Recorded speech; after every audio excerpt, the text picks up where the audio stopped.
Brandy Hall disappeared on Sunday, August 17th, 2006. When a person disappears without a trace, often the most critical information is hidden in their actions and words from the days before they vanished. Brandy Hall's last known whereabouts may hold the clues to what happened to her.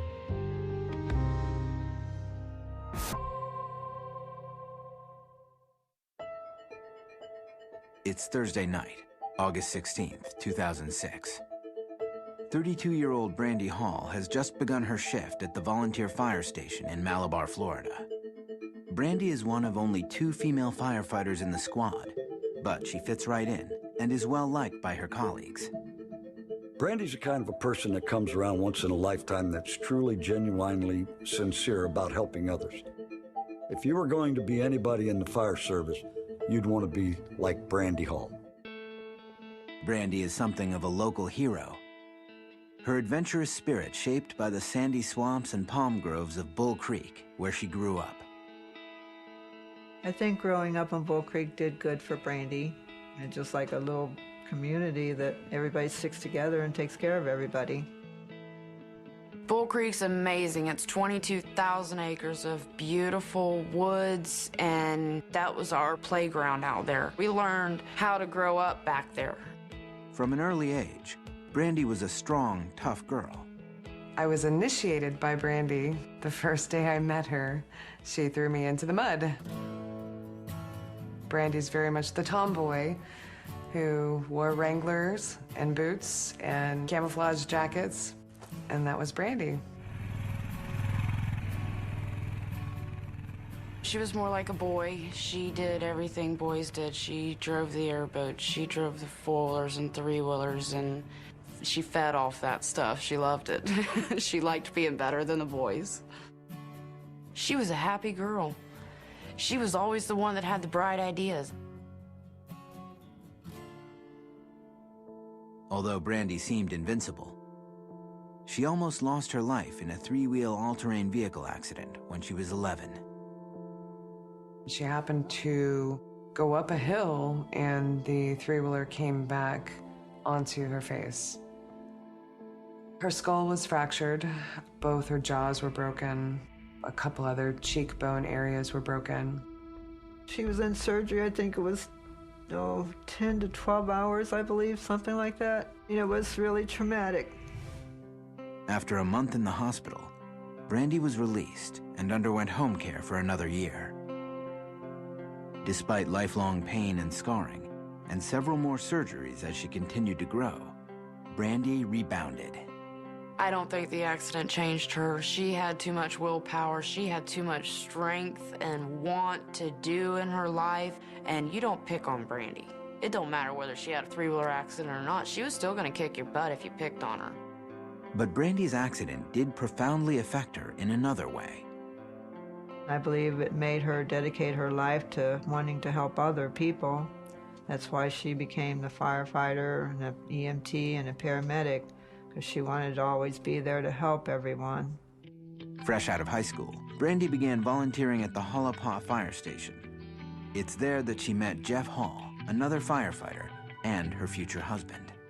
When we first met, she was getting in there, getting her hands dirty, and I really liked that.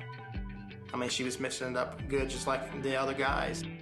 I'd been in fire service for years, and you didn't see too many women like that, so that's what I think was the initial attraction. In 1994, Jeff and Brandy were married, and their careers took off. Jeff was promoted to fire chief of Osceola County, and Brandy started a full-time position at the Palm Bay Fire Station.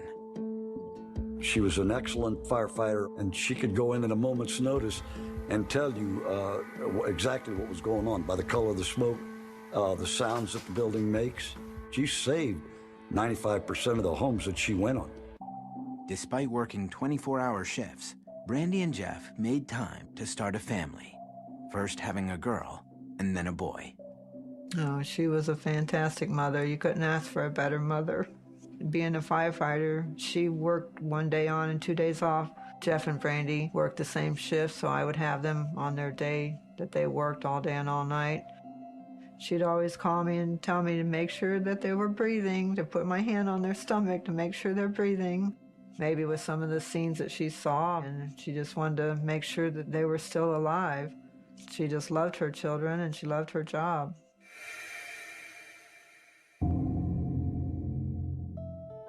By 2005, Brandy is leading a comfortable, happy life.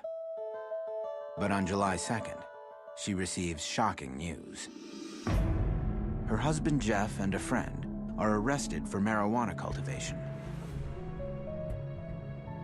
I really can't remember how it all came into play, how the ball started getting rolling.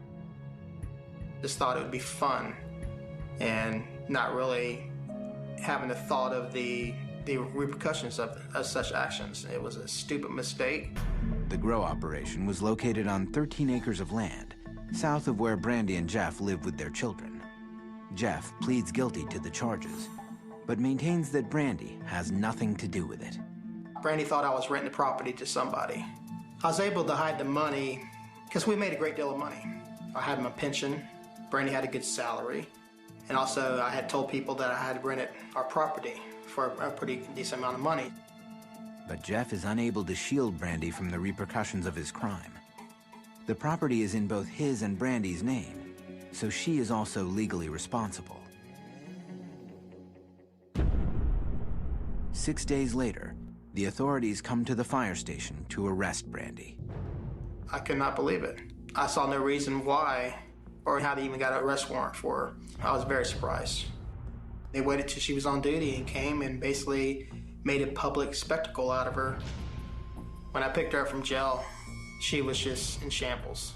I mean, she was constantly crying. I mean, I was terrified for her. Brandy's charges are dropped soon after she is released from jail. But then she receives another blow. After 10 years of service, Brandy is fired. Brandy's record as firefighter was immaculate. I think she got some of the highest reviews consistently every year. She never thought that it would actually go as far as terminate her. She thought everything would be dropped. The charges that had been dropped against her. Brandy lived for the fire service, and it just tore her apart. It was devastating. She was crying. She's like, "Mom, I can't lose my job," because she'd worked so hard, and it meant everything to her. Not one to bow to adversity, Brandy immediately sets out to get her job back, seeking work as a volunteer in the nearby town of Malabar. In the state of Florida, if you stay out of the fire service for a 2-year period of time, you lose your certifications. And she did not want to lose her certifications. And she asked me if I could bring her in and allow her the opportunity to be a volunteer. Because Brandy and Jeff are also financially strapped, she wastes no time in finding paid work. She started working for us in our construction company, just doing odd jobs, painting manholes or backflows and stuff like that. She was fixing to get her life back. She was fixing to get her job back. Everything was fixing to be settled with that. The trouble with the grow house and stuff, things were looking so good.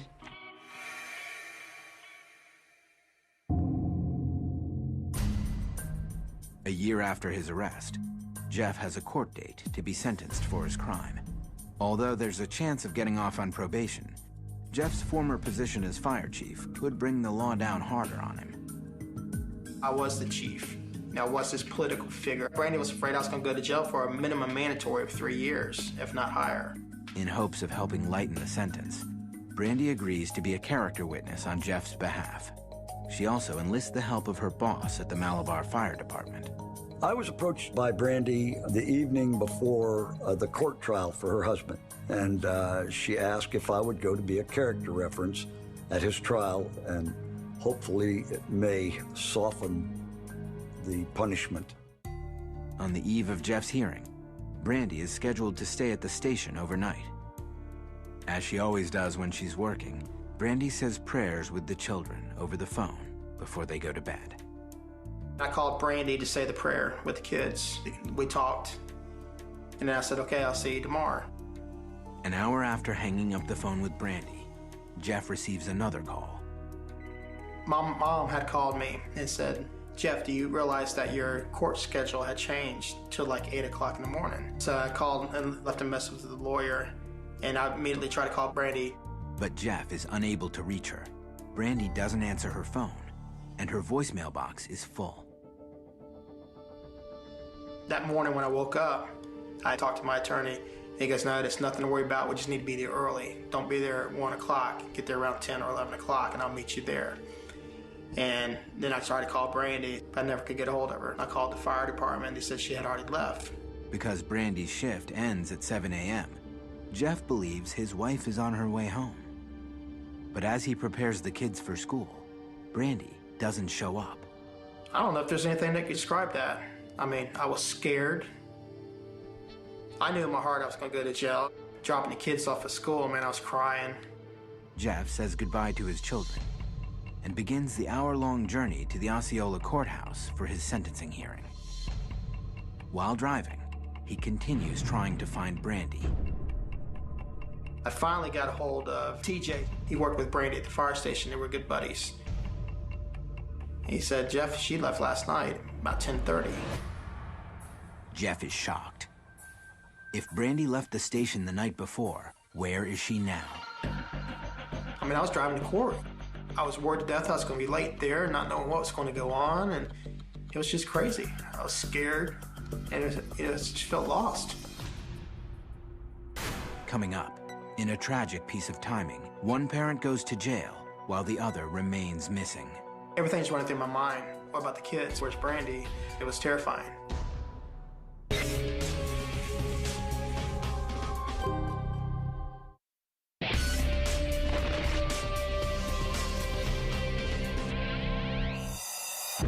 Jeff Hall has just learned that his wife Brandy is missing. The 32-year-old volunteer firefighter was scheduled to be at the station until her shift ended at 7 a.m. But according to a colleague, Brandy left the night before. I'm getting scared at this time. I'm freaking out. Where's she at? And got the court thing I'm going to. So it was very chaotic. Very chaotic. For Brandy's husband, Jeff, the timing couldn't be worse. He's en route to a sentencing hearing for a marijuana cultivation charge he's pled guilty to. Despite an intense desire to begin searching for his wife, he must keep heading toward the courthouse. I would just start driving around trying to find, I would have more time to try to look, just drive around and see where she went to. And I just couldn't do all that. I mean, I was driving to court.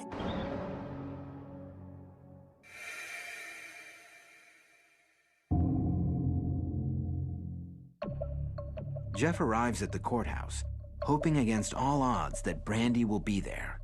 Instead, he finds a small crowd of family and friends gathered outside, but no one knows where Brandy is. I got to the courthouse and immediately talked to my lawyer, and he goes, Jeff, what's wrong with you? And I said, I can't find Brandy. And then, of course, Brandy's mom starts winging out, just, where's she at, where's she at? We were all standing there together, and he didn't know where she was at either. So we didn't know what to think. I was frightened. I was scared to death. But then I got to thinking, well, she's so petrified of this place.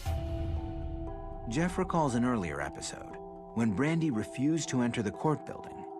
During a pre-trial hearing, she wanted to stay in the truck. Our attorney told me it's going to last like 5 minutes.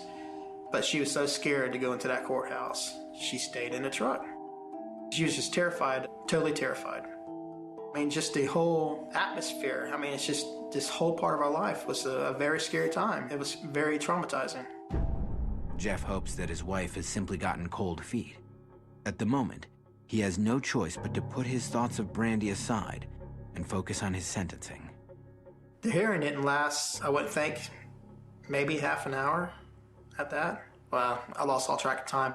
I was constantly thinking about Brandy not showing up, not being able to contact her. It went so fast. I mean, it was just me staying up there with my attorneys and the judge saying you get 18 months Department of Correction, 3.5 years probation, and it's over with. Jeff's sentence of 18 months in prison seems particularly harsh to other firefighters.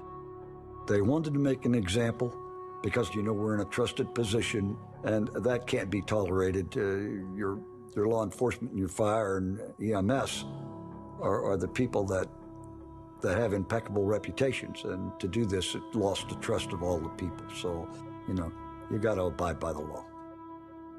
For Jeff, the sentence goes in one ear and out the other. All he knows is that he'll be locked up and unable to look for Brandy. until I got sentenced, until I got taken back and got my fingerprints again. And, it's just constantly, running through my mind. What about the kids? Where's Brandy? It was terrifying. As Jeff is handcuffed and taken away, family members quickly arrange for Brandy and Jeff's children to be picked up from school. Then they turn their attention to Brandy. We knew where Jeff was going, so then after it was over, then it was time to go find out where Brandy was at, why she wasn't there. But the facts are few. Brandy left the fire station the night before at 10:30 p.m. Now, almost 24 hours later, no one has seen or heard from her. Brandy's mother can't help but worry about her daughter's state of mind. Brandy told me she and Jeff weren't getting along. I believe that their relationship got bad after he got arrested, and then she got arrested, and I'm sure Brandy was angry at Jeff over all this. She has a book probably 3 or 4 inches wide of all the certificates that she's accomplished. You can't be accountable for what somebody else is doing. Unable to sit back and wait for news any longer, Debbie decides to look for Brandy herself. I don't know, I just went towards Palm Bay, Malabar, looking. I probably drove by Brandy and Jeff's house to see if she might be there for any reason, just looking to see if I see her truck anywhere and find out what's going on. Debbie drives for hours, searching for any sign of Brandy. It's almost dark when her worst fears are realized. I remember coming to a stop sign. Right before the stop sign, Cher, one of her best friends, was coming the other way. Seems like she might have got out of the car and come running to me. And she's like, "They just pulled Brandy's truck up out of the pond." Coming up, has Brandy taken her own life? I sit there with my head on the window, just closed my eyes, cried. I cried like a baby.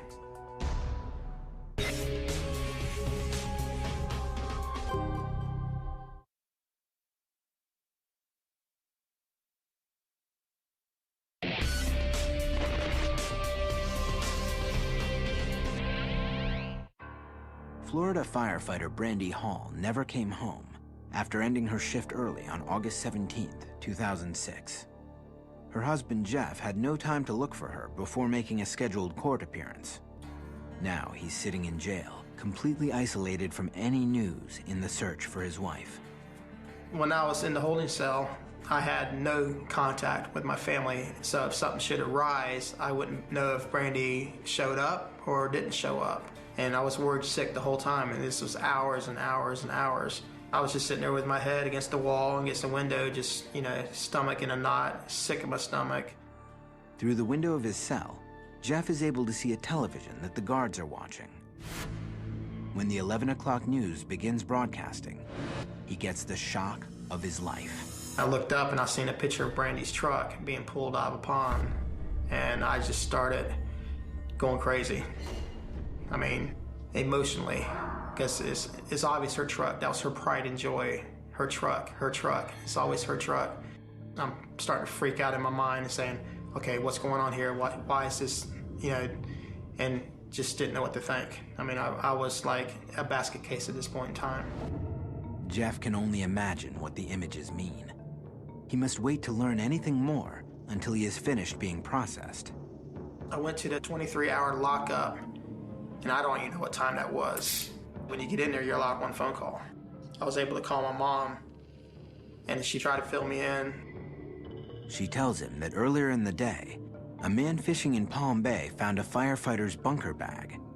The items inside, boots, pants, a jacket, and helmet, all belonged to Brandy Hall. Firefighters responding to the scene found broken branches and tire marks, suggesting that a vehicle was submerged underwater.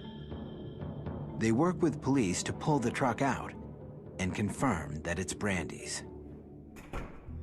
I just got my head hung against the window, just thinking, what's going on, what's happening. Just cried. I cried like a baby. I sit there with my head on the window, just closed my eyes and cried.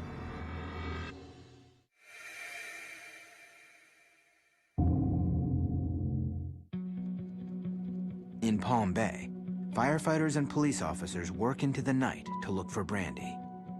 Many of them know her personally and are deeply affected by the search. It was very traumatic for me. I knew the family, I knew the children, and the circumstances of how we found this thing, and no one knowing anything, or what could have happened, or what did happen. It put a strain on me, personally. Once Brandy's truck is fully removed from the water, the responders brace themselves for what they will find. When they first opened the doors, they weren't sure if Brandy Hall was inside of the truck.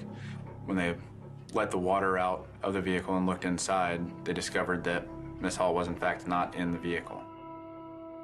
The truck is sent to the station for a thorough forensic examination. The next morning, investigators resume searching. Cadaver dogs were used to search the area. Volunteers were used to search that area. The woods and the area around that lake were searched pretty thoroughly by numerous volunteers and other agencies. Divers also entered the pond, probing the murky depths for personal items relating to Brandy, or the firefighter herself. Suicide was a theory. She had some financial pressures based on her losing her job at Palm Bay Fire Department, as well as court costs for her husband, who had pled guilty to a cultivation of cannabis charge in Osceola County. The last time that I saw Brandy, she seemed okay to me, but she seemed like she was a little stressed out. The most thing that was weighing on Brandy's mind was her bills. You know, that she just felt like she was kind of getting buried. It was like she felt like she was working and never getting ahead.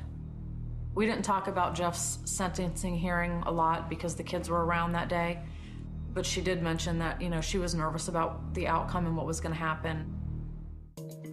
To be sure that the divers haven't missed anything, police begin work draining the pond. They also start developing other theories. From there, investigators had to talk to Brandy Hall's family and friends to try to get a timeline of where she had gone, who she had talked to, and where she should have been at the time she went missing. Brandy's husband, Jeff, is one of the first to be approached. It was 1 to 2 days after I got put in jail that a detective came and saw me.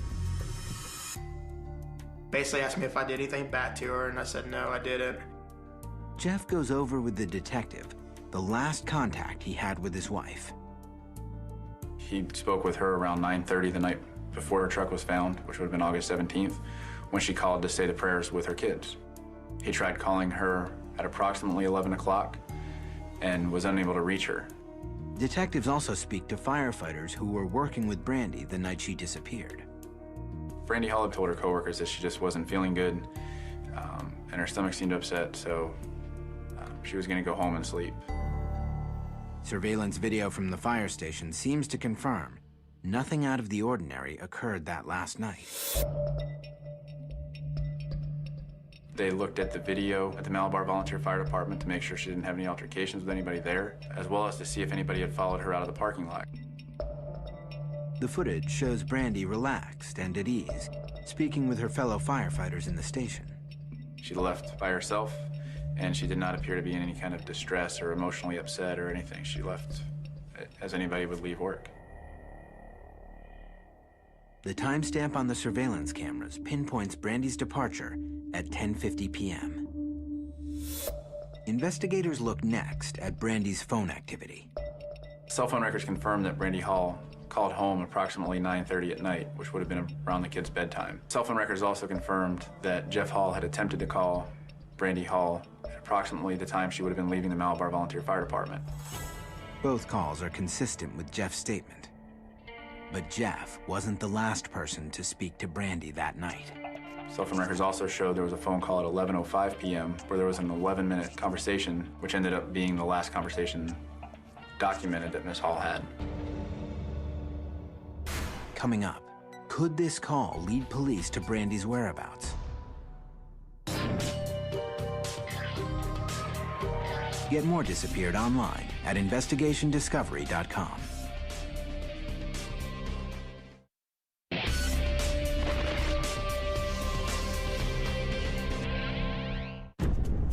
On August 17, 2006, Brandy Hall walks out of the Malabar fire station and disappears.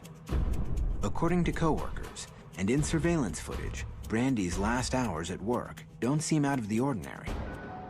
But just after she leaves, Brandy places one last phone call. Police are able to trace the call to Randall Richmond, Brandy's former boss at the Palm Bay Fire Department. Randall Richmond was a really close friend of the family to Brandy and Jeff. Firefighters are a very tight-knit group. Their families got together all the time and went camping together, and they just did all kinds of fun things together. On Sunday, August 20th, Randall comes in for questioning and tells investigators shocking news. Brandy was planning on fleeing. Mr. Richmond came into the police department, stated that Miss Hall had spoke to him Thursday night, which would have been August 17th, and said that she was leaving, she was going away. She was waiting at the Sunoco gas station for money. Miss Hall did not tell Miss Richmond who was supposed to bring her money, only that she couldn't take it anymore. She was just going to go away and disappear. Randall's account points the investigation in an entirely new direction. Did Brandy leave on her own accord? It's hard for those close to her to imagine. I was hoping to God that maybe she got angry and just decided to dump the truck and walk away and get her thoughts together before she came back. But I can't grasp the concept of her just up and leaving and living in Costa Rica, sipping a pina colada and getting away from it all. I can't envision that. I don't think Brandy left on her own accord. She had to be forced, in my sense, because there's no way she would leave her children. No matter what happened, she would not leave her children. There's also the evidence at the pond. If Brandy fled, was sinking her truck part of an elaborate scheme to cover her tracks? To know Brandy and know the type of person she was towards her vehicles, she wouldn't put her truck in the water. It's just impossible to think that. Somebody else is involved here. Somebody else had a helping hand in this. Despite their doubts, detectives go ahead and check out Randall's story, but they are unable to confirm any of the details. Nobody at the gas station remembered seeing Brandy Hall's truck there that evening, and there was no exterior video, so it was unable to be verified if she was in fact there. Data from Brandy's cell phone carrier doesn't support the account either. The information from the cell tower didn't show a pinpoint location, so where the signal was coming from could have been anywhere in a 3-mile radius, which would have included that Sunoco gas station, but also would have included the lake where her truck was eventually found. As police go over this information, the results from the forensics examination of Brandy's truck come back.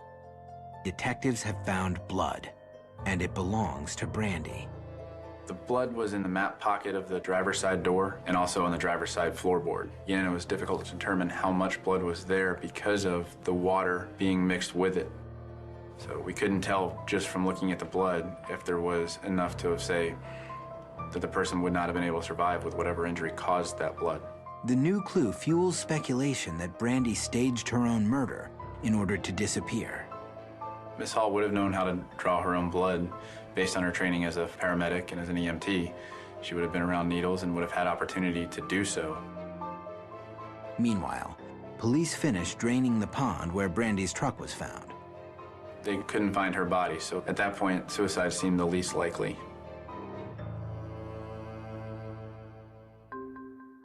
Brandy's loved ones wonder why, in all the searches, police have not turned up Brandy's gun. She just grew up with guns. She always had a gun in her truck at all times. Her dad was very, very protective of her. Her dad taught her to keep guns on her. That was very normal for her to have that on her. Brandy's missing gun underlines a more important point in the case. According to her friends, if someone approached Brandy that night, it had to be someone she knew. Brandy wouldn't allow strangers near her truck or her equipment. And if she felt threatened, she wouldn't have them come very close to her either, so she was a very cautious person. If you look at it in that light, if they did assault her or attacked her, she would have had to trust them to to allow him to get that close. For detectives, the investigation has returned to square one. Who would want to hurt Brandy? There's not a soul in the world that I know of that would want to ever hurt or harm Brandy. Everybody admired her. She was the most well-liked person I was ever associated with in my life. But Brandy's golden reputation was much tarnished in the last year by her husband's arrest. Police begin forming a new theory. Could her husband's marijuana operation have put Brandy in danger? I did hear that they were dealing with dangerous people. And because she was going to go in and testify on Jeff's behalf, I think they thought that she was going to release some names. And they didn't want that to happen. The strange timing of Brandy's disappearance puts Jeff under suspicion. You can't help but think it. Perfect timing. Right before his court appearance, she disappears. You know, did he do it because she may have spoke out about him? Who knows? Police decide that it's time to speak to Jeff again. But the investigation hits a serious setback. Jeff is no longer talking. Coming up, will new clues lead investigators to Brandy Hall? When they discovered the backpack, they looked inside the contents, found the day planner and the name Brandy Hall.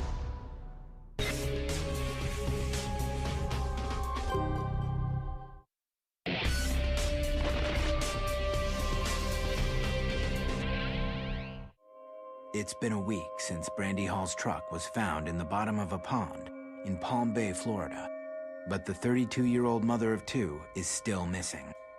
Investigators are beginning to suspect foul play and take a closer look at Brandy's husband, Jeff. At the time of Miss Hall's disappearance, her husband was due to be sentenced. It was unclear whether she didn't want to testify. The theory was that there was drug dealers involved with a marijuana grow operation that killed her to silence her because Jeff was going to turn evidence against somebody. But police are unable to talk to Jeff. He's out of jail and appealing his sentence. Mr. Hall would not speak about the case, and his lawyers actually didn't want him to speak to us because it was still ongoing as far as the sentencing, and we were unable to clear up whether there was a bigger picture or other people involved that may have wanted to silence Miss Hall. For police, Jeff's silence suggests he may have something to hide. Mr. Hall, he was considered a suspect that we had to eliminate, as was a lot of people in her circle. The fact that Mr. Hall was not able to speak directly with us caused a big question mark to be placed over his name as far as suspicion of guilt. With no way to pursue this angle, the case begins to stall. After the initial searches, it kind of just turned into nothing. I even hate to say it, it's like she just dropped off the face of the earth. Time went on and nothing came of anything, and so they just sort of let it go like a cold case, I believe.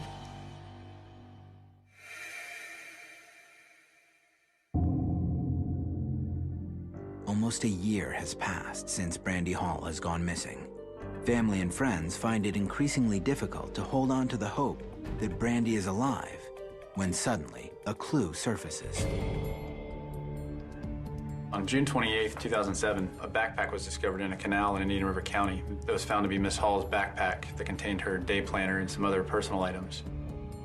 When they discovered the backpack, they looked inside the contents, found the day planner and the name Brandy Hall. The canal is approximately 30 miles south of the pond where Brandy's truck was found. It's unclear how that backpack came to be in there. It's not connected in any way via any waterway, so the backpack had to have been thrown in to that canal close to where it was discovered. The discovery of the backpack essentially rules out the theory that Brandy fled on her own. The backpack was a small backpack and wouldn't be consistent with somebody traveling. There was some clothing found in the backpack. It wasn't enough to support anybody for more than a change of clothes.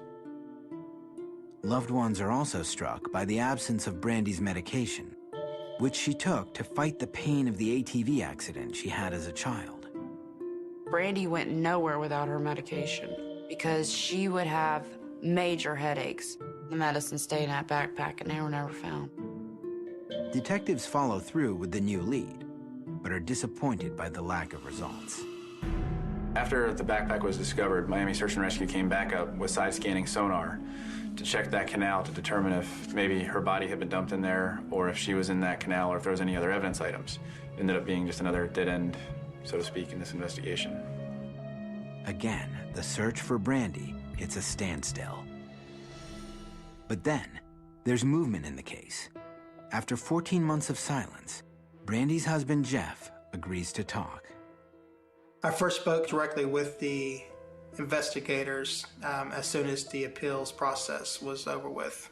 I think there was a lot of misconception, about that, or why I was doing that, but we're trying to appeal a very serious situation. Jeff loses his appeal and begins serving an 18-month sentence for marijuana cultivation. It was probably within a month of me being sentenced. So they came to Central Florida Reception Center where I was at and talked to me there. I mean, I know the process, being thought of as a suspect or a person of interest because, I understand, I get all that. I'm a spouse. Palm Bay police visit Jeff several times during his incarceration. They check out his whereabouts the night that Brandy went missing and make arrangements for him to take a lie detector test as soon as he's out. Mr. Hall took the polygraph examination, and the results were that there was no deception indicated. Every time we contact Mr. Hall, he's very open with information. He's very forthcoming and willing to work with us however he can just to get an answer of what happened to his wife. I would not characterize Mr. Hall as a suspect at all.